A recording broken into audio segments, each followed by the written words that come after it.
Maravilha, então, bora lá começar o nosso dia para ser feliz, né? Vamos rever o que a gente estava falando de algoritmos de classificação. Eu gosto muito de alguns datasets que já estão maceteados, né?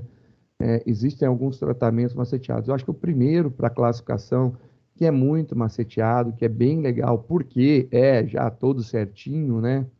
É o da flor de íris. Ele não tem dados ausentes, está limpinho. Dependendo do conjunto de dados que você pega, você tem algumas vantagens absurdamente interessantes, né? Que, que relatam sobre as classes já estarem no formato numérico. Nem há necessidade de fazer a transformação das classes. E aí é legal, porque você simplesmente carrega ele e usa, né? É muito bom, fica interessante. Mas como eu gosto de falar, não é porque a gente tem esse daí que tá facinho que tudo vai ser assim, né? Então esse daí é o primeiro exemplo justamente porque ele está pronto. Ele não tem dados ausentes, ele está todo preenchido, é muito fácil de predizer. Você pode utilizar um monte de técnica para predizer, então ele funciona muito bem nesse sentido daí. Então, o dataset da flor de íris, como eu tinha comentado em aula com vocês, a gente tem 150 registros de coleta de informações sobre o tamanho tanto da pétala como da sépala. Então, da pétala e da sépala tem a coleta dos tamanhos. E essas informações foram colocadas bem organizadas, foram coletadas pela mesma pessoa, no mesmo dia, do mesmo local, do mesmo campo de flores. Então, não existe, né, a possibilidade de ter sido coletado, por exemplo, num hemisfério e outra no outro hemisfério, uma ter sido coletada numa estação e outra em outra estação. As características eram todas muito semelhantes, né? Então, isso daí é uma coisa que dá vantagem no nosso dataset da flor de íris. Ele tem 150, 50 classes, né? 50 registros para cada uma das classes que nós temos. Temos 3 classes, e aí nessas 3 classes, 50 registros. Para começar a nossa brincadeira, só para lembrar as bibliotecas que a gente utiliza o Pandas. O Pandas é a biblioteca de manipulação de dados, de análise de dados. O NumPy, ele é uma ferramenta muito boa para manipular arrays. E aí, por que que a gente usa normalmente? Porque o Pandas, cada coluna é tratado como um array, como um vetorzão, como uma série de dados, né? Então, você às vezes precisa fazer transformações nas colunas. As transformações nas colunas podem ser feitas com NumPy. Então, você tem essas vantagens daí na hora de trabalhar.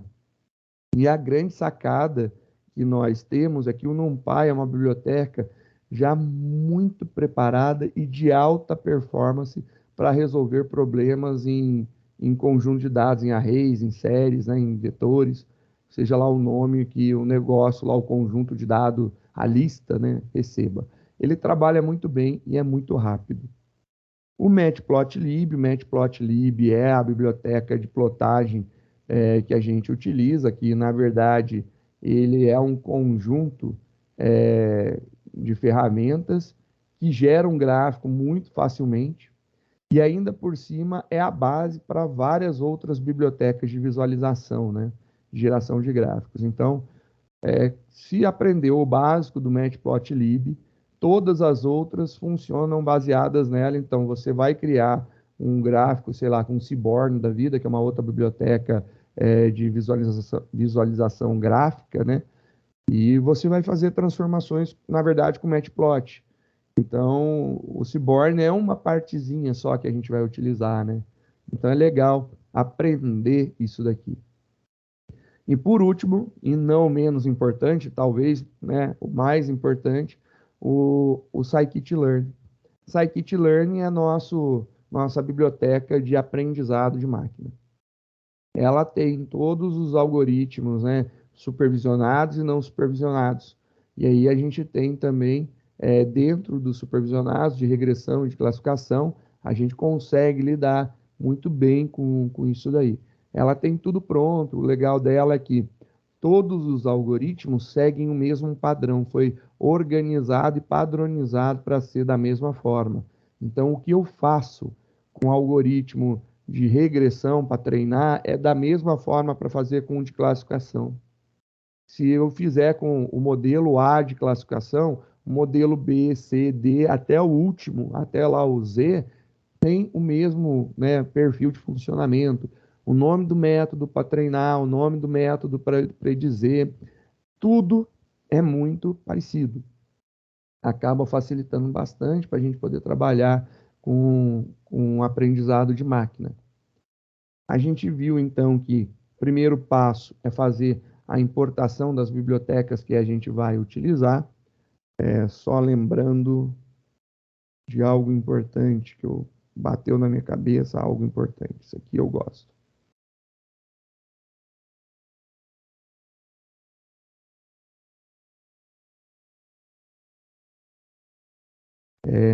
Essa importação que eu fiz aqui do Warnings e do Ignore é para evitar que saiam os warnings de pacote que vai ser depreciado na próxima versão, né? Qualquer coisa do tipo. Então, isso aqui facilita bastante, que diminui os erros e às vezes é só um aviso, olha, lá na próxima versão a gente vai mudar isso aqui, use a outra coisa. Mas até lá a gente aprendeu a usar coisas novas. As bibliotecas que a gente utiliza para trabalhar, então, a gente falou do Pandas, do NumPy, do Matplotlib, e aí depois a gente tem o Scikit-learn. Então, o Scikit-learn a gente não vai importar tudo, né? Porque ele é bem grande. A gente vai importar apenas algumas coisas. Assim como do Matplotlib, também só importei o PyPlot, só uma parte da biblioteca. No Scikit-learn, a gente está aqui fazendo a importação de um conjunto de dados, né, que trabalham a separação e de forma aleatória em treino e teste. Então, dentro da ferramenta Train Test Train Test Split, não Selection, perdão, a gente tem a possibilidade de fazer a divisão dos nossos dados. Então, quando a gente recebe os nossos dados, está tudo lá, a gente não vai usar tudo para fazer, né, o nosso algoritmo. A gente vai separar uma parte para treinar e uma outra parte para testar. Então, isso daqui vai dizer para o nosso algoritmo como que ele vai predizer, e isso daqui vai ser utilizado para dizer se o que ele aprendeu, se está bom. Então, aqui é o passo inicial, que é a divisão dos nossos dados. Depois, a gente tem aqui um algoritmo de regressão linear, que ele é de regressão, não de classificação. Eu coloquei ele aqui porque, como a gente transforma as nossas classes em valores numéricos, eu queria saber se ele consegue acertar. Então, mesmo com a regressão, eu queria testar se ele consegue aprender e ser efetivo num problema de classificação. E normalmente, quando a gente usa valores numéricos, isso dá certo, funciona. Pode ser que ele tenha mais dificuldade de acertar, mas ele consegue acertar alguma coisa. Tanto é que a gente viu aqui que esse cara acertou 70%, no resto bateu 94%, 97%, 100% de acerto, né? Depois a gente importa os modelos que são realmente utilizados nesse tipo de problema, que são modelos de classificação. Então, não é porque a gente está falando de modelos lineares que dentro dos modelos lineares a gente não tem modelos que são utilizados para classificação. Dentro dos modelos lineares, a gente tem regressão logística e, só para colocar na ordem, né, dos modelos lineares,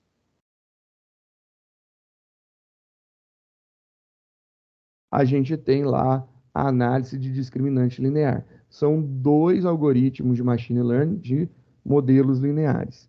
Depois, a gente tem dois modelos que são o árvore de decisão, que é do conjunto de árvores, né? E os vizinhos mais próximos, que também são do tipo de algoritmos de aproximação, né? e eles são modelos não lineares. O de árvore, ele monta literalmente uma estrutura assim, ele pega uma determinada faixa de valores de um dos campos que a gente está utilizando para predizer das nossas features, e ele acha lá um valor numérico aproximado. Por exemplo, se a gente está lidando com idade, ele acha lá uma idade que é 45 anos. Quem é maior que 45 anos, vem para esse lado da árvore. Quem é menor que 45, vem para esse outro lado. E aí ele pega agora, para o lado menor, ele pega quem é maior de 16, vem para a direita, quem é menor para a esquerda, e ele vai ramificando e vai montando literalmente uma árvore, e aí ele faz como se fosse, por exemplo, um monte de if aninhado. E aí ele consegue, com base nesses ifs aninhados, decidir e chegar no melhor valor. E aí o importante de você entender que quando a gente está falando que é semelhante a um if aninhado, não são ifs literalmente que a gente escreve, mas o algoritmo ele cria esses ifs por dentro dele. Só que a condição do if é dinâmica. Ele decide qual é a condição do if, qual que é o valor que ele compara e quantos ifs ele vai ter. Então, isso daí que é o algoritmo de aprendizado de máquina. A gente fica brincando, existe várias brincadeiras e memes na internet que um algoritmo de inteligência artificial, na verdade, é um monte de if. Resumidamente, é isso mesmo. Porém, esses monte de ifs são montados sem necessariamente nós colocarmos a mão neles. Eles são montados pelo próprio algoritmo, com as condições que o algoritmo determinar que são as melhores e em quantidade que ele achar que é excelente, que é melhor. Isso daí é o algoritmo de aprendizado de máquina. Ele faz isso daí, principalmente os modelos baseados em árvore, né? Os modelos baseados em proximidade, em vizinhos, né? Os neighbors, eles são interessantes porque é o algoritmo que a gente utiliza, por exemplo, na Netflix. Quando a gente está utilizando um algoritmo de proximidade, eu verifico assim. Vou usar o nome de vocês presentes aqui na aula, né? O Jonas assistiu o filme A Noviça Rebelde. Aí eu assisti o filme Noviça Rebelde. Então nós dois assistimos o mesmo filme.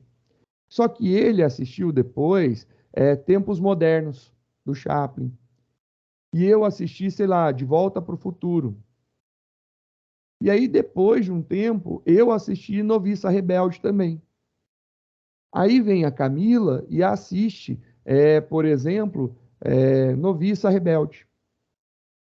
Vai ser recomendado para ela o Tempos Modernos. Por quê? Baseado no que o Jonas e o Cristóvão assistiram, que é o mesmo filme que a Camila acabou de assistir, os dois assistiram um filme em comum, que é o Tempos Modernos. Aí eles tinham assistido Noviça Rebelde, os dois assistiram esse, e depois os dois assistiram Tempos Modernos. A Camila assistiu Noviça Rebelde. Então, pelas características e lógica, quem assiste Noviça Rebelde também assiste Tempos Modernos. Então, vou recomendar para a Camila Tempos Modernos. Então, eu vou por proximidade, né? E essa é a grande sacada dos algoritmos de vizinhança. Eu acho quem está muito próximo e tenho a sugestão para quem tem alguma das minhas características semelhantes. E aí eu vou por similaridade, né? É um algoritmo de similaridade. Olha, parece que quem faz isso daqui. Você fez isso, então você não quer fazer isso daqui? É a sugestão. É assim que funciona, por exemplo, a sugestão, sei lá, da Amazon, da Americanas, da Magalu, patrocina nós, né? Manda dinheirinho aí para a escola que a gente vai gostar. A gente queria máquina nova, todos esses grandes players aí, ó, manda aí dinheirinho para nós. Vamos lá, então, pensando, ó, você faz uma compra, sei lá no Magazine Luiza. Na hora que você está procurando um determinado produto, sei lá, você está procurando um liquidificador. E aí você achou um determinado liquidificador que você gostou. Logo embaixo aparece umas recomendações. Olha, quem comprou o liquidificador também comprou uma batedeira. Você que comprou um liquidificador, não quer comprar essa batedeira? E eu vejo na Amazon, a Amazon ela tem uma técnica um pouco mais incisiva, né? Olha, você que comprou o liquidificador, eu estou te dando um combo com desconto. O liquidificador mais a batedeira sai por tanto. Você tem um desconto de 7% aqui no valor total dos dois produtos. Se você levar os dois produtos, você tem um desconto de 7%. É genial. Você incentiva o consumismo, obviamente. Para a gente é interessante, porque, como eu estava conversando anteriormente com o Lucas, enquanto tiver gente utilizando o nosso sistema, consumindo a nossa ferramenta, a gente tem emprego garantido. Então, quando a gente pega e verifica que, por exemplo, as pessoas compram esses combos, mesmo elas não estando procurando e se endividando de uma forma um pouco maior do que precisava ou do que ela realmente necessitava, isso é consumismo, mas isso daí incentiva, por exemplo, a ferramenta, por exemplo, da Amazon a continuar fazendo esse tipo de promoção. Isso daí é interessante porque quem está procurando liquidificador e batedeira vai ter aí, se pesquisar na Amazon, vai ter 7% de desconto na compra. Isso daí é genial, porque para quem não precisa, é consumismo. Para quem precisa, é uma bela de uma oportunidade.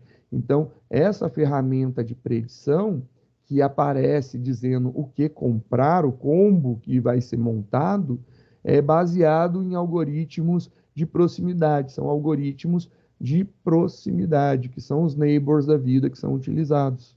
Então, os algoritmos de proximidade podem ser tanto de regressão como de classificação, como sendo os regressão e classificação supervisionados ou ainda não supervisionados. Porque, por exemplo, eu quero achar padrões de compra. Tem uma história que eu gosto muito de contar, e essa história eu dou uma enfeitada nela para não deixar tão real, né, para ficar mais bonitinha. A história real é que uma jovem adolescente nos Estados Unidos, ela fez compra num grande hipermercado. Se eu não me engano, o hipermercado é o como é? Não é o Carrefour, é o outro grandão. Walmart. Walmart, isso, Walmart. Walmart, obrigado, Camilo. Walmart. Ela fez compra, ela estava fazendo compras no Walmart. O algoritmo de predição do Walmart, ele mandou um presente para casa dela com uma lista de sugestões de compras para mulheres grávidas, compras para coisas de bebês, mulheres grávidas, etc. Ela não sabia que estava grávida. Olha que louco. Análise comportamental. A gente está vendo o comportamento de compra de uma pessoa e o comportamento de compra dela fez com que o algoritmo tivesse noção que ela estava grávida antes mesmo dela saber que ela estava grávida. E aí mandou um presente lá, né, para ela. E aí ela olhou, os pais receberam, louco, negócio de gravidez, não sei o quê. Aí ela fez um teste depois, ela estava grávida. Realmente ela estava. Olha que louco, né? Um outro padrão que eu gosto muito, que é um padrão que é do Pão de Açúcar. O grupo Pão de Açúcar, na questão de né, perfil de compra do usuário, eu acho que foi genial, genial. O Walmart, Pão de Açúcar, esses grandes players, vendedores, né, supermercados, né, cara, eles são geniais. Pô, os caras que trabalham para eles, eu tiro o chapéu. No Pão de Açúcar, é um supermercado. Quem já foi no supermercado, como que é o padrão, né? Você entra, ninguém te barra, você não se identifica, você entra, tá tudo à amostra, você pega o que você quer, você vai no caixa, a pessoa passa, tuque, tuque, tuque, passou seus produtos, bateu o valor, informa o valor para você, pergunta a forma de pagamento, você paga em dinheiro, em cartão, beleza, acabou, foi embora. Em que momento que ela soube que você era você mesmo? Não tinha. Então, em nenhum momento, no supermercado sabe quem está comprando o quê. Ele sabe, por exemplo, que bolacha de água e sal é mais vendida a partir das quinta-feira, as quinta-feiras a partir das, sei lá, 16 horas, até a quinta-feira, ainda, né, na quinta-feira, às, sei lá, 17 horas. Por quê? Porque o pessoal compra para fazer lanche no serviço, por exemplo. É um exemplo, estou chutando. Isso daí ele consegue saber que determinado produto é vendido mais em determinado momento do dia. Por quê? Porque ele registra a data, a hora da venda e o produto em si que foi vendido. Então, isso ele consegue dizer. Mas quem que compra? São homens? São mulheres? São pessoas de baixa renda, de alta renda? São pessoas novas, velhas, idade mediana? Qual que é a faixa etária? Qual que é o perfil financeiro deles? Não sei. Poxa, seria muito legal eu saber. Por quê? Se eu souber, eu consigo, por exemplo, fazer um ajuste no meio do dia, né, ali com o meu supermercado rodando, eu faço um ajuste, tipo, porra, 3,5, mano. Vamos colocar a gôndola de bolacha aqui. E aí o cara vai entrar no supermercado, já vai ver, já vai comprar isso daqui. Mas do lado da bolacha, não, vamos deixar a bolacha onde está, e do lado da bolacha a gente coloca, por exemplo, uma gôndola de refrigerante. Porque o cara vem comprar a bolacha e compra o refrigerante junto. A análise do perfil de compra, né? E aí, como que foi feito esse padrão? Ó a genialidade do Pão de Açúcar. O Pão de Açúcar pensou assim: eu preciso identificar meus usuários. Então ele foi lá e criou um sistema de identificação. Qual que é o sistema de identificação dele? O cartão mais. Se você for ver, hoje você tem sticks que vai para farmácia, vai para não sei o quê, tem um monte, né? Tinha o NetPoints e vários outros, cada um vai criando o seu. No caso específico do Pão de Açúcar, ele criou o cartão mais. E olha só a técnica do cartão mais. Eu vou fazer com que, por exemplo, ô Guilherme, seja muito bem-vindo, muito bom dia, seja muito bem-vindo. Vamos pegar o Guilherme que acabou de chegar. Como que eu vou convencer o Guilherme a fazer um cartão e usar o cartão e levar o cartão para compra, né? Puxa vida. Porque se ele não quiser fazer o cartão, eu não consigo identificar o perfil de comprador. Se ele fizer o cartão, que não é um cartão de crédito, é um cartão de identificação, né? Se ele fizer o cartão, mas não levar o cartão para a compra dele, eu não consigo identificar ele do mesmo jeito. E eu tenho que fazer algo que faça a compra ser rápida, a identificação dele tem que ser muito rápida. Por que tem que ser rápida a identificação? Porque o caixa é muito rápido, né? O fluxo dele é muito rápido. Se eu demorar muito tempo para identificar, se o cara tiver que digitar o nome, eu vou ter que colocar um teclado com letra, né? Lá no caixa eletrônico, né? No caixa eletrônico, no caixa do supermercado, é um teclado numérico, no máximo com alguns comandinhos, é um teclado reduzido. Ele não tem todas as funções, não precisa ter. Se você colocar, você vai atrapalhar a performance do negócio, na verdade. Então, o que eu posso fazer para o Guilherme ir lá no supermercado, fazer o cadastro dele e quando ele voltar no supermercado, levar o cartão que eu estou montando para ele? Bom, se eu demorar também para gerar o cartão, vai ser um problema, porque o cara vai ter que receber em casa, até ele receber. Aí eles fizeram um monte de cartão com número, com código, não é identificado o nome da pessoa.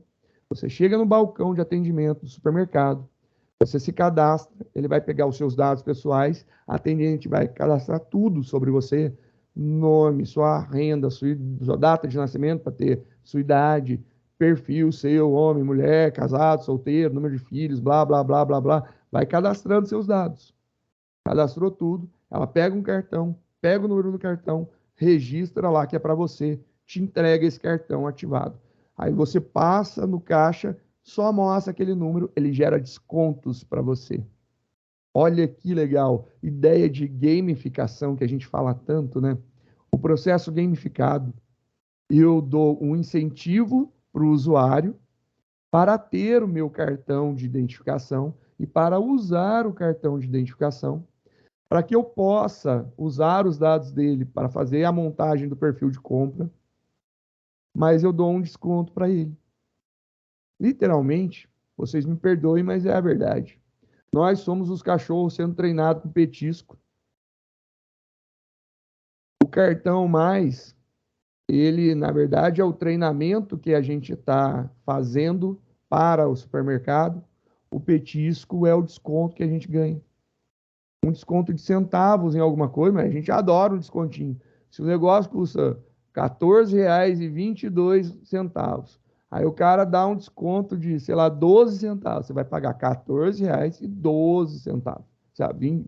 10 centavos. 22, 12 centavos, 10 centavos. Meu, você compra com desconto. Você acha ótimo, olha, com desconto. Tudo bem que no outro supermercado você pagaria 8, mas você pagou lá mais caro porque você viu que tinha desconto. É perfil do ser humano achar que desconto é preço mais barato e na verdade não é. E aí essa jogada é interessante. Agora eu gamifiquei o processo e aí agora eu consigo, por exemplo, descobrir, isso daí tem em alguns cases publicados do Pão de Açúcar, que eles colocavam gôndolas de cerveja do lado de fraldas. E aí você pensa assim, bebê vai tomar cerveja? Não, não é. A mãe que é lactante vai comprar cerveja para ela? Não, não é. Sabe o que é?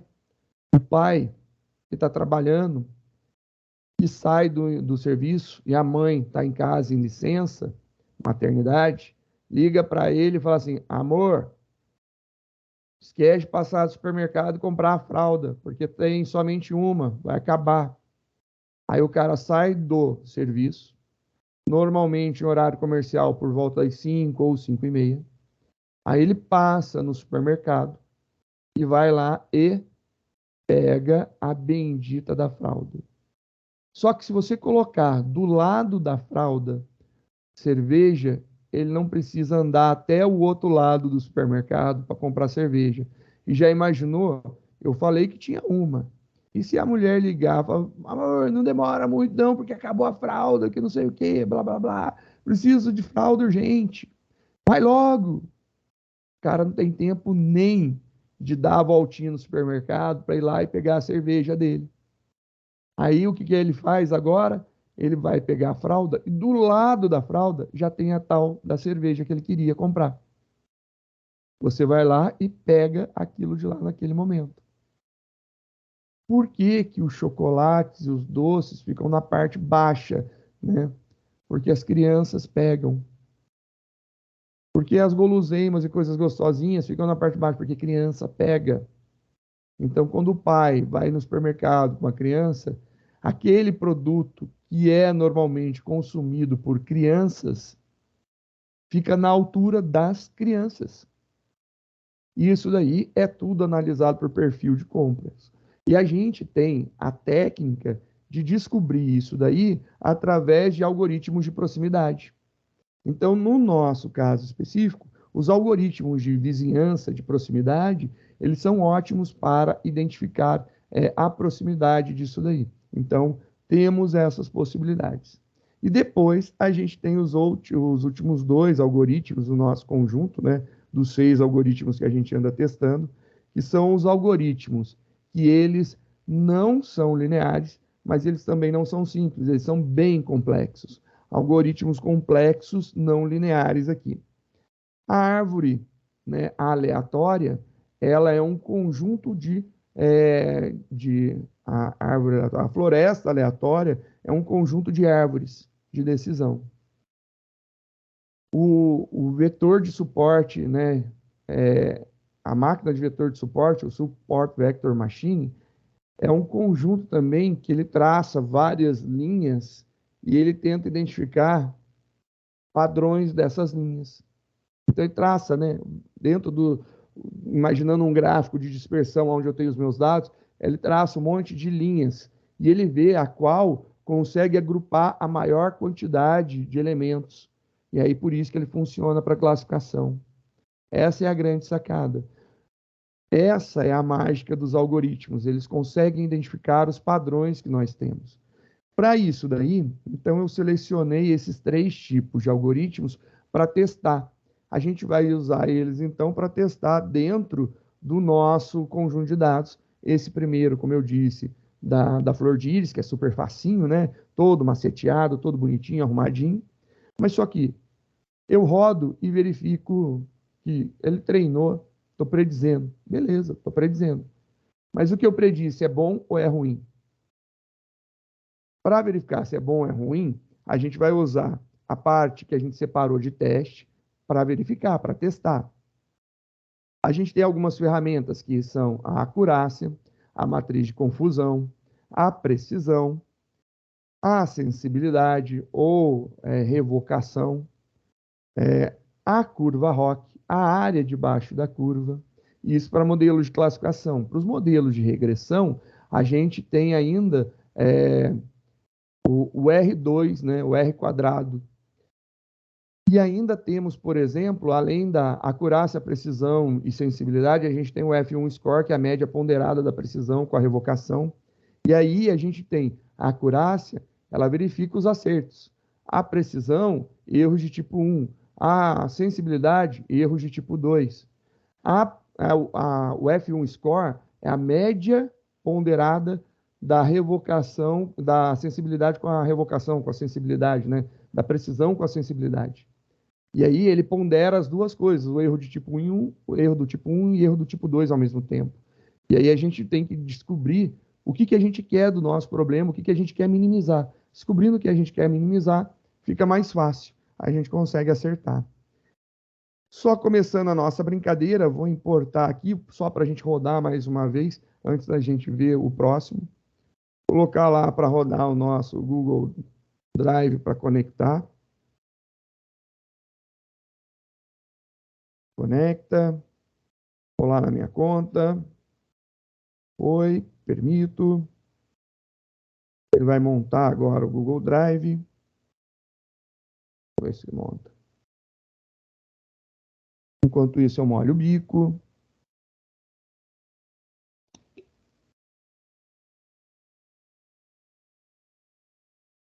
O Drive montado. Beleza. Com o Drive montado, a gente vai importar os nossos dados, né? Então, a gente vai carregar utilizando o Pandas através de um arquivo. A gente tem separado os dados da Iris num CSV. A gente vai importar ele e a gente vai ver o que tem. Olha lá que bonitinho os nossos dados, né? Tem lá o tamanho da sépala, da pétala e o tipo. Só que a gente está vendo que o nosso tipo, aqui a espécie a qual pertence esses dados, está em formato textual.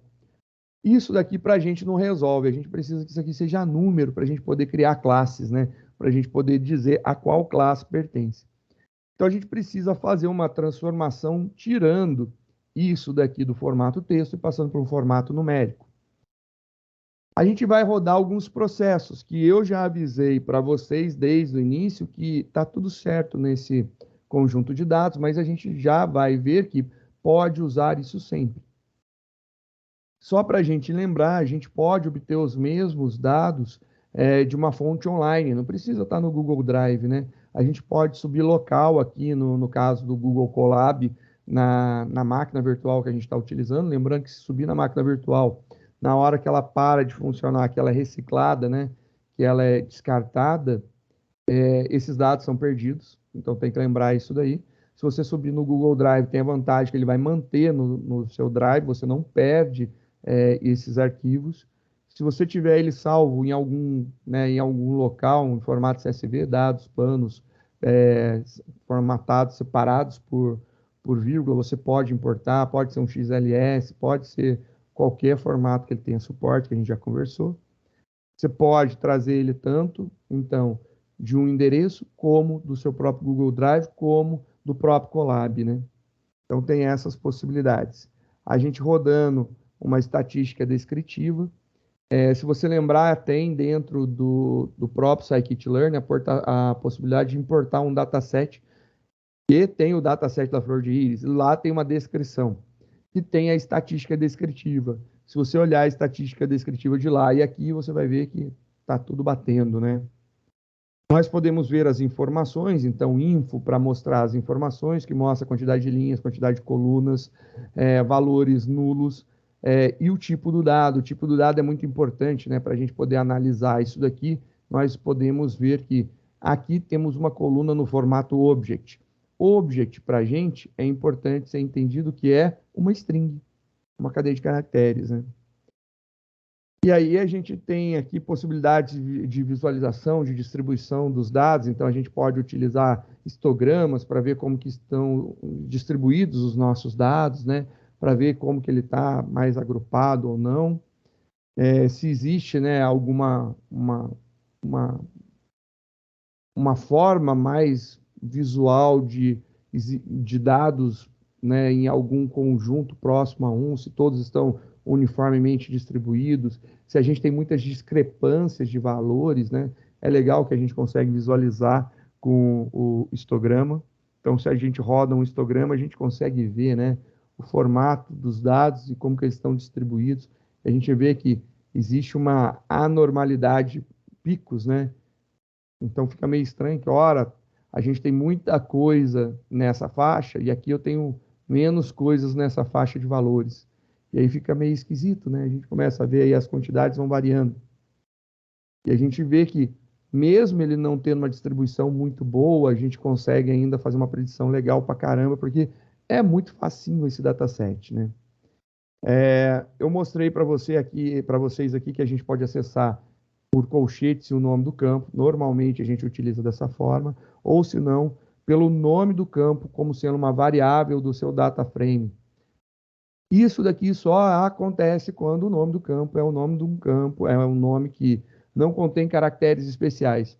Se ele contiver caracteres especiais, sei lá, espaços, enters, ele não vai cortar, não vai fazer ajuste, ele simplesmente não vai criar esse campo para você. Dessa forma, eu posso garantir que sempre vai ter nesse formato. Nesse formato, eu não posso garantir que vai ter sempre. Então, tem essa característica daí, né? Você pode ver os valores, né, com o value count. Você vai ver a contagem de cada um deles. Então, cada um dos valores dessa coluna, quantas ocorrências tem, né? Então, a gente está vendo aqui que existe 50 de cada um, num total de 150. A gente viu que existe também a possibilidade de utilizar o drop duplicate para ver as classes existentes. Então, se a gente rodar um drop duplicate, a gente vê que tem 3 classes. Tem aqui os parâmetros que a gente já discutiu, né? Sobre como que funciona, se eu apago todos, apago o primeiro e fico com o último, fico com o primeiro e apago todas as ocorrências que estejam repetindo. Então, tem a forma de ver como que fica aí a numeração. E depois a gente viu como que a gente vai utilizar a ferramenta Train, Teste, Split para dividir os nossos dados, né?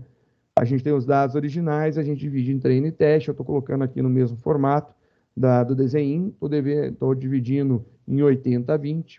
Pode ser em 70-30. Você pode fazer o teste 70-30. Não tem problema. Por que que normalmente são esses dados daqui? A gente tenta utilizar a maior quantidade de dados possível para ele aprender. E uma pequena amostragem para a gente verificar se o que ele aprendeu está bom. Às vezes a gente usa 70-30 porque a gente pode querer pegar uma pequena fatia para fazer uma validação. Normalmente, algoritmos de validação cruzada é legal, né? A gente pode testar. Como que essa ferramenta funciona? A gente passa para ela o que a gente quer dividir. A gente diz qual que é a quantidade de dados que a gente quer ou para o treino ou para o teste. Então, a gente tem um train underline size, que eu digo para ele que a soma do train size e do teste size tem que ser 1, né? Então, eu posso especificar a soma máxima, né? Tem que ser 1. Mas se, por exemplo, eu quiser pegar e colocar size 70 para o train, train size 0,7 e teste size 0,2, eu vou ficar com 10% dos meus dados perdidos. Ele vai perder 10%. Por quê? Porque eu usei 70 para um, 20 para o outro, dá 90 a soma, para chegar na totalidade ainda falta 10%, ele perde. Então a gente pode ver isso daqui, não são auto-exclusivas, né? Mas se eu quiser passar somente uma delas, a outra vai ter a totalidade. Então, se eu passar que o teste é de 20%, o treino é de 80%. Se eu passar que o meu treino é de 70%, que o meu treino é de 70%, o meu teste já vai ser de 30% se eu não especificar. O random state, como eu digo sempre para vocês, nossa semente de aleatoriedade, para ele manter sempre a mesma divisão dos dados, para a gente ter reprodutibilidade. Então, estou usando aqui eu quero usar outro número, pode. Eu quero aleatoriedade para a gente testar, né? Várias aleatoriedades, perfeito. É só não colocar o random state. Ele vai mudando, ou a cada execução você mudar o valor do random state. A gente visualiza, então, a divisão, fez aqui, vamos ver, ficamos aqui com um conjunto onde nós temos aleatórios a seleção dos valores. Então, ele não pega os 80 primeiros e separa para treino e os 20 últimos para teste, por cento, né? Ele vai pegar aleatório, primeiro, último, lá do meio, ele vai sorteando aleatório até chegar nos 80%. Montou, cheguei no valor de 80%. E depois, aleatório, ele vai pegar também os valores para chegar no 20%. Separou isso daí bonitinho. Aleatório.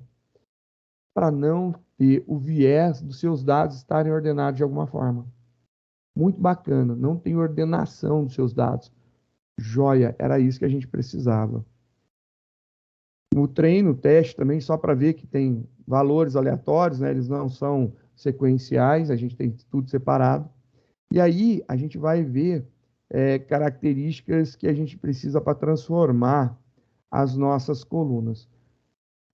Só que a gente tem 3 classes. A gente tem setosa, virgínica e versicolor.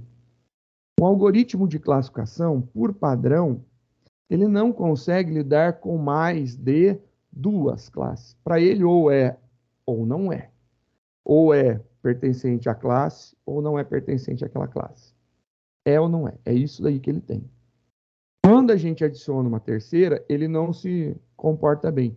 Existem alguns algoritmos que são multiclass por natureza. Os que não são multiclass, eles não conseguem trabalhar com 3 classes. Se você colocar 3 classes, ele dá problema. Ele vai reclamar, e aí você vai ter que trabalhar com 2 classes por vez. A gente vai ver depois a técnica para quando eu quero, quando eu tenho, né, multiclass, mais de 2 classes. A gente tem na verdade, a gente tem 2 técnicas que a gente pode aplicar para a gente tentar solucionar o problema de multiclass. Por enquanto, para a gente simplificar o nosso problema, a gente vai deixar somente 2 classes. Ou seja, eu vou escolher virgínica, ou vou escolher versicolor, ou vou escolher setosa, e vou retirar uma dessas classes. Vou limpar. Vou ficar apenas com 100 dos meus dados. Escolhi aqui para tirar a cetosa, e a gente sabe por que a gente tirou a cetosa, né? Porque como a gente já tinha visualizado esses dados em aula antes, cetosa é a que mais se destaca. Então, ele vai acertar 100% das vezes. Dificilmente ele vai errar. Porque os dados da cetosa são muito distintos da virgínica e da versicolor. Já a virgínica e a versicolor, elas estão assim, meio próximas, mas elas misturam um pouquinho. Então aqui, ó, elas têm uma misturada, né, pequenininha, mas tem. Então a gente vai utilizar elas para tentar dar um pouquinho mais de trabalho para o nosso algoritmo. Então o que a gente vai fazer? A gente vai apagar o que é cetosa. Apagamos, não tem mais dados de cetosa, né? Se a gente contar as espécies, olha lá, agora a gente só tem virgínica e versicolor, não tem mais cetosa. Feito isso daí, agora a gente vai fazer a codificação, né? A gente vai transformar os nomes Virgínica e Versicolor em 0 e 1. Então, uma das formas é utilizando o NumPy. O NumPy tem uma função chamada where e a gente pode passar uma condição muito similar à função C do Excel ou o operador ternário, o if inline do Java ou do C, né? A gente tem a mesma característica, né? Olha lá que bonitinho. A gente fez agora a codificação. Se a gente olhar os nossos dados, olha lá que legal. 0 e 1, 0 e 1, 0 e 1. Não tem mais Virgínica nem Versicolor. Bacana. Quando temos, né, alguma coluna que não utilizaremos, a gente retira elas também.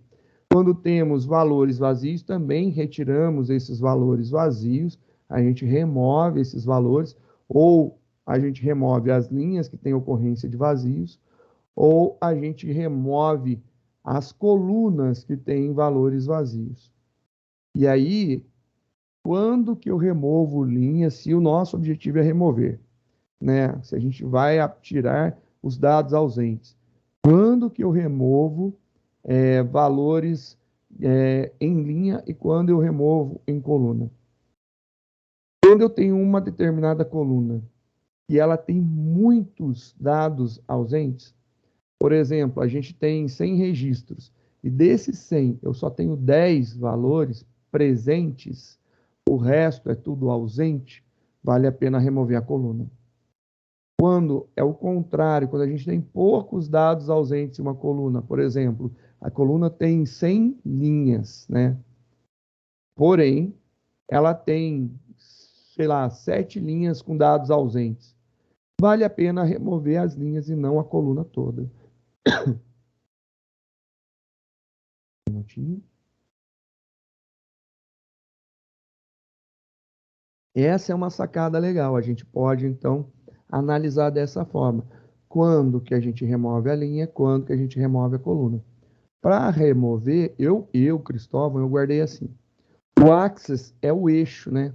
Então, aqui, a palavra axis, que é o parâmetro da função drop NA, que apaga valores vazios, ela é o eixo. Eu guardei que 1, que está de pé, remove a coluna toda. Então, ele vai remover a coluna toda. Quando é 0, é o contrário, ele vai remover a linha para mim. Então, é essa a ideia que eu guardei, para guardar o que é o axis 1 e o axis 0, sem precisar recorrer a ler é, a, a ajuda, o help, né, a função, né, a descrição dela. Então, eu posso verificar valores vazios, então a gente verifica que não tem. Se tivesse, a gente aplicaria o drop NA, com axis igual a 0, para a gente remover todas as linhas que têm valores vazios, se fossem poucos valores vazios. Se a gente tem uma coluna com muitos dados ausentes, que, né, se a gente remover, a gente fica quase sem dados, eu utilizaria o drop NA com axis igual a 1. Essa daí seria a jogada. Vimos que não tem valores vazios, então a gente não tem o que fazer. A gente já tinha feito aqui a transformação. Eu deixei para fazer a transformação antes, estou colocando aqui, depois transformação de colunas categóricas, ou seja, em textos para numéricas, eu deixei para depois, que eu estou falando com relação às minhas features e não ao meu target, por isso que eu deixei aqui.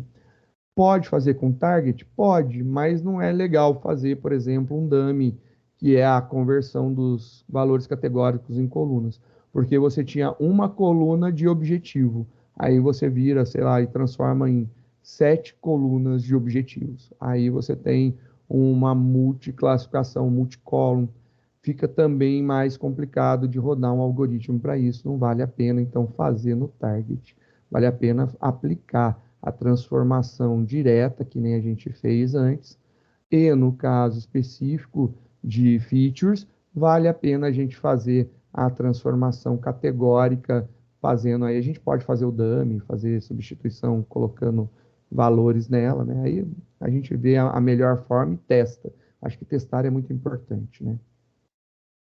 Depois que a gente fez toda a parte de limpeza, tratamento, já carregou, já dividiu os nossos dados em treino e teste, falta a gente separar quais são os campos que serão as nossas características, os nossos X, as nossas features, do que é o nosso alvo, nosso objetivo, né?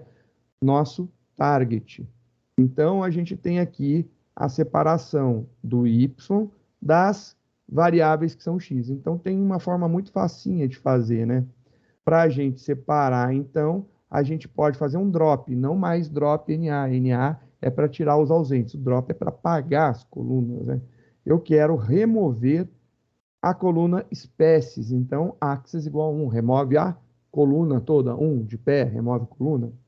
E depois eu atribuo para um novo data frame, e depois eu crio um novo data frame somente com essa coluna.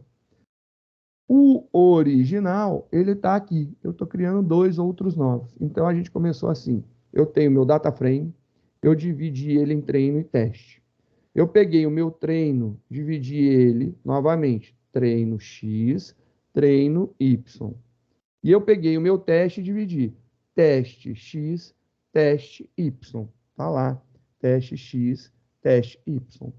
Então, de 1, eu transformei em 2, e esses 2 eu transformei em 4. No final, um data frame vai ficar dividido em 4 partes para a gente poder trabalhar. Essa é a ideia. Então, os nossos dados separados, a gente não tem mais a coluna de objetivo, e nós temos aqui somente a coluna de objetivo, em formato numérico. Note, não temos, né, dados categóricos, só numéricos. Então, a gente pode fazer estatística em cima disso daqui. Fica bacana. Lembrando, então, que nós iremos aplicar 2 modelos lineares, 2 modelos não lineares e 2 modelos lineares complexos, não lineares complexos, né? Que é regressão logística, análise de discriminante linear, são os modelos lineares. Não lineares, árvore de decisão, vizinhos mais próximos. Não lineares também, mas só que são mais complexos. Máquina de vetor de suporte e florestas aleatórias. Vamos fazer o treinamento, né? Fazer o fit. Treinar é fit em inglês. Então, eu lembro para vocês que eu coloquei a regressão só para a gente ver, porque a regressão linear ela é boa para modelos de regressão e não de classificação, né? Mas coloquei para a gente ver. Eu posso aplicar, não tem problema nenhum. A gente pode fazer essa brincadeira daí. Vamos ver agora o que acontece. Criei lá, então, os meus modelos. Eu estou chamando de LR, LR, LDA, DT. Cada um desses é o nome do modelo que eu estou criando. É a variável que eu criei para armazenar. Sempre é o modelo, abre e fecha parênteses, ponto, fit, abre e fecha parênteses. Dentro do parênteses do modelo, eu tenho alguns parâmetros. Por exemplo, aqui, ó, regressão linear. Eu tenho ali fit, intercept, normalize, copy x, njobs, positive. Então, eu tenho algumas variáveis. Essas variáveis, esses parâmetros que eu tenho, são chamados de hiperparâmetros. São parâmetros para a função do modelo de machine learning. São parâmetros de ajuste do nosso modelo de aprendizado de máquina. Eles já vêm com valores padrões. Então, o valor padrão, na grande maioria das vezes, já é suficiente para a gente ter uma boa avaliação. Quando nós chegamos a uma boa avaliação, nós começamos a trabalhar com o ajuste desses parâmetros, e existem várias técnicas para a gente ajustar esses parâmetros, para ver qual que é o melhor valor para eles. Às vezes o valor padrão é o melhor, às vezes a gente tem que, por exemplo, mudar um valorzinho aqui ou um valorzinho ali, e esse ajuste é chamado de ajuste de hiperparâmetros. Nosso modelo começa a melhorar a predição. E assim, o melhorar, eu deixo claro, não é, por exemplo, o seu modelo estava dando 70% e agora ele começou a dar 97% de acerto. Não é um ajuste nesse nível, não. É assim, o meu modelo ele está dando 90%. Fui lá, fiz ajustes de hiperparâmetros. Ele foi para 91,5, né? 90,5, 91, 91,5. O ajuste é muito pouco. Mas esse muito pouco já quer dizer que eu estou conseguindo melhorar mais ainda a minha predição. É uma técnica de tuning, né? De refinamento que a gente está utilizando.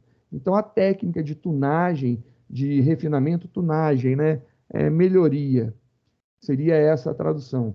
É que nem os carros tunados.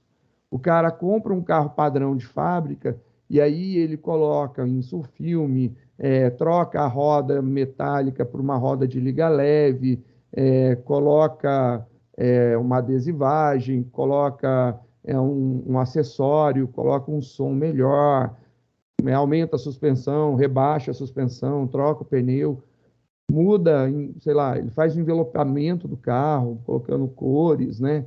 Muda características do carro para deixar ele melhor. Então, isso é o tunar.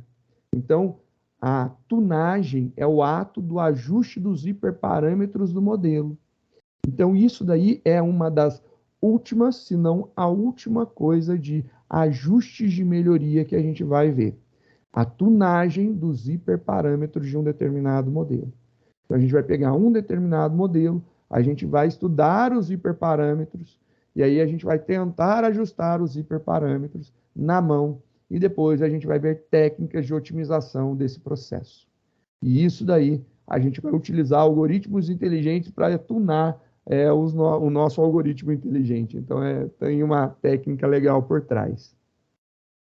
E depois, aqui, ó, a gente consegue ver que no caso da regressão logística, foi necessário utilizar aqui o ajuste de dois hiperparâmetros, né? Que é o solver e o max iter, o número de iterações, né? De repetições.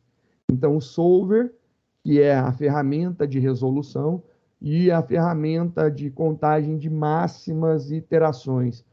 E a gente vai ter no máximo 100 não, 1.000 iterações. Dentro do fit, a gente vai passar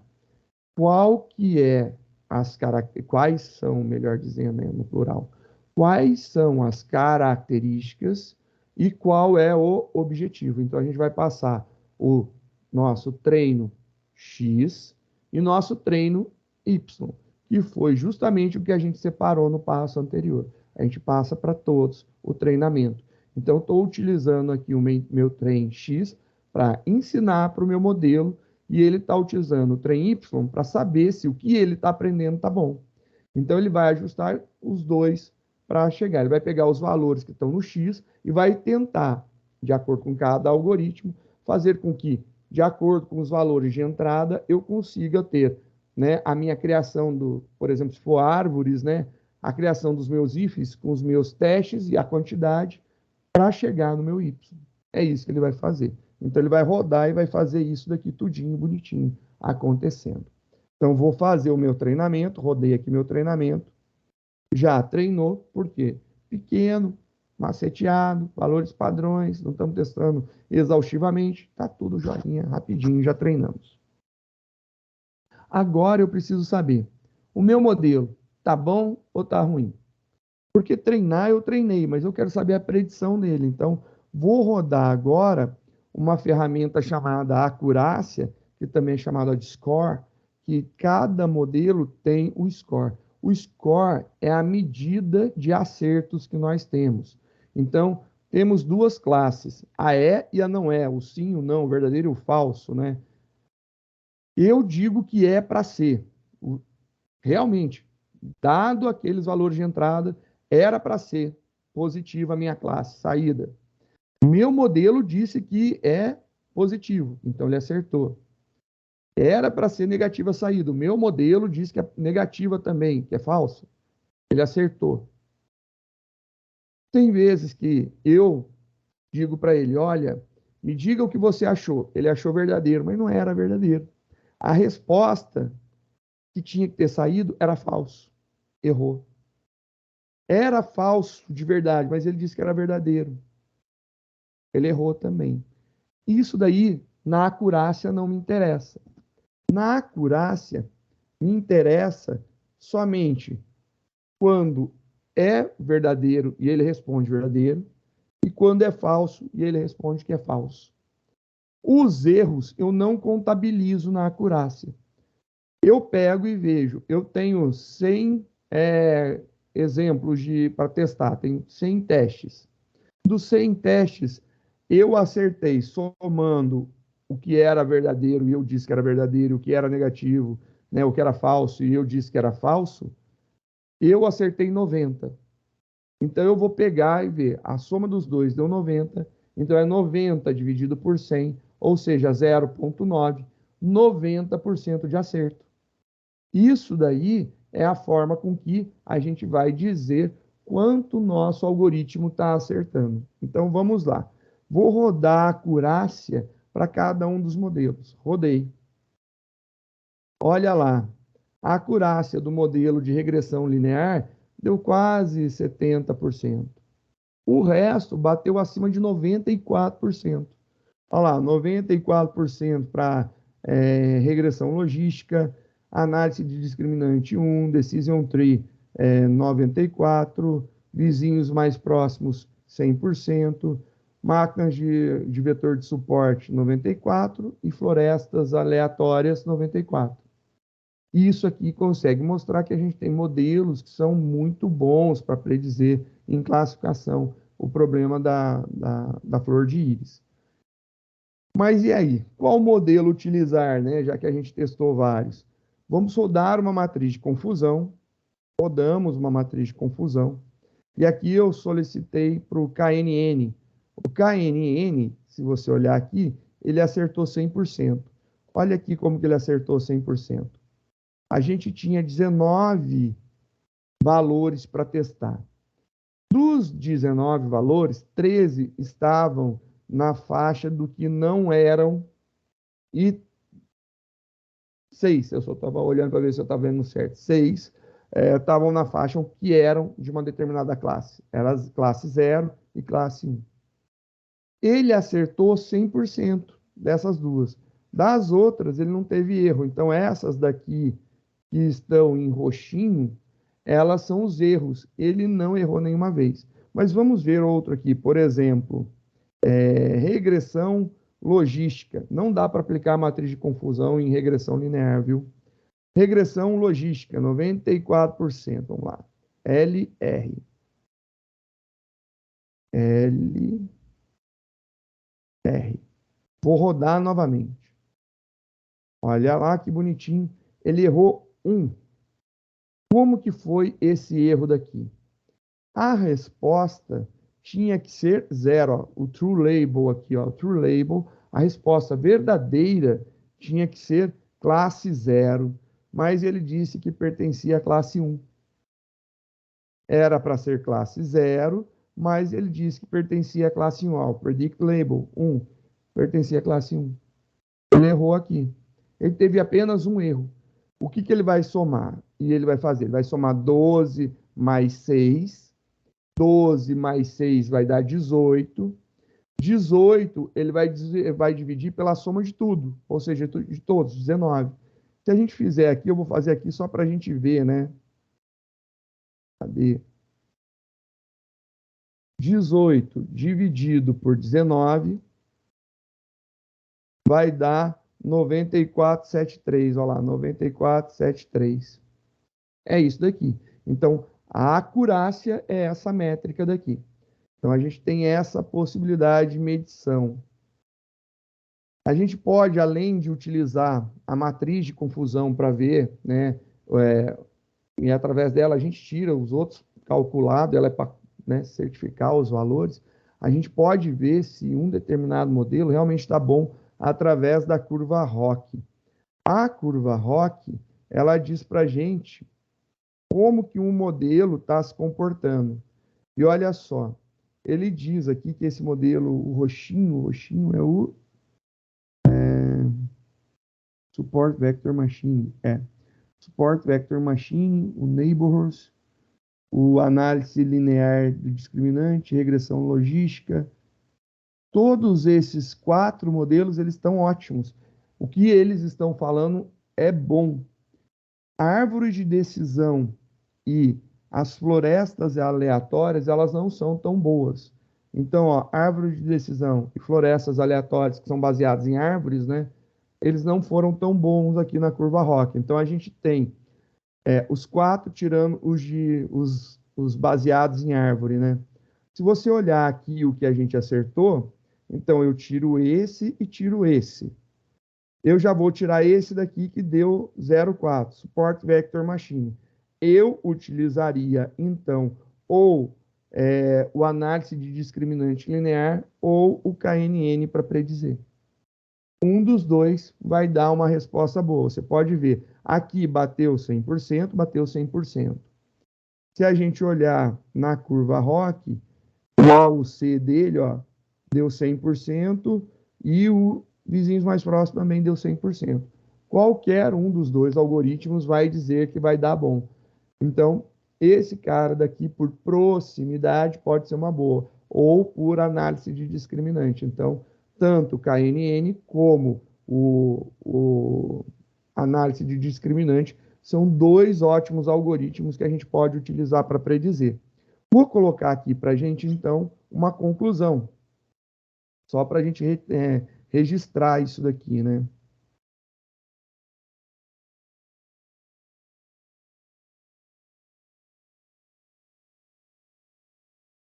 Conclusão, né? O que que eu concluo disso daqui?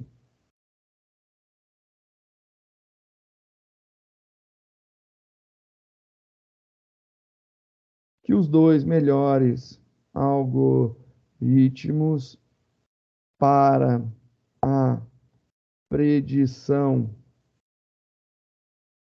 da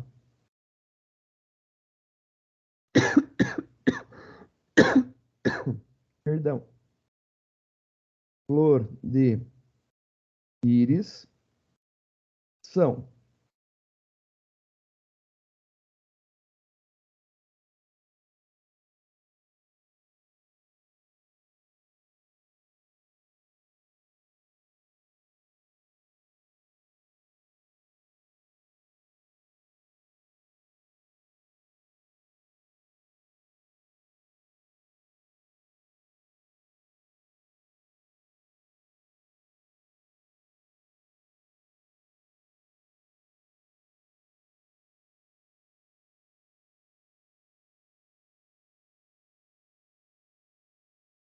KNN, né? Análise discriminante linear e o KNN, vizinhos mais próximos, né? KNN todo mundo vai ouvir melhor. Daí, a conclusão que nós temos, então, é que os 2 algoritmos seriam os melhores que a gente poderia selecionar para esse problema daqui. Essa é a técnica que a gente vai utilizar para descobrir qual algoritmo se adapta, se encaixa melhor. Então, vamos supor que você estava passeando em algum lugar e aí você olhou e viu uma flor de íris. Você pegou, né, uma régua, uma trena, mediu o tamanho da sépala, comprimento e largura, da pétala, comprimento e largura, e você quer saber qual o tipo dela, se ela é virgínica ou se ela é versicolor, que é o que o nosso algoritmo prediz, né? Se eu quiser saber qual dessas duas ela pertence, eu jogo os dados de medição e ele prediz para mim, com o modelo de análise de discriminante linear ou KNN, ele vai conseguir dizer com quase que certeza absoluta, né? A gente colocou 100%, mas deve bater um 99,999 em uma dízima aí. Ele acerta quase com certeza qual que é a espécie da flor. Olha que bacaninha. Então, a gente conseguiu, então, determinar isso daí. Essa daí foi a ideia que a gente fez em cima do dataset da flor de íris, né? Conseguimos determinar e predizer com muita certeza através desses 2 algoritmos que a gente utilizou.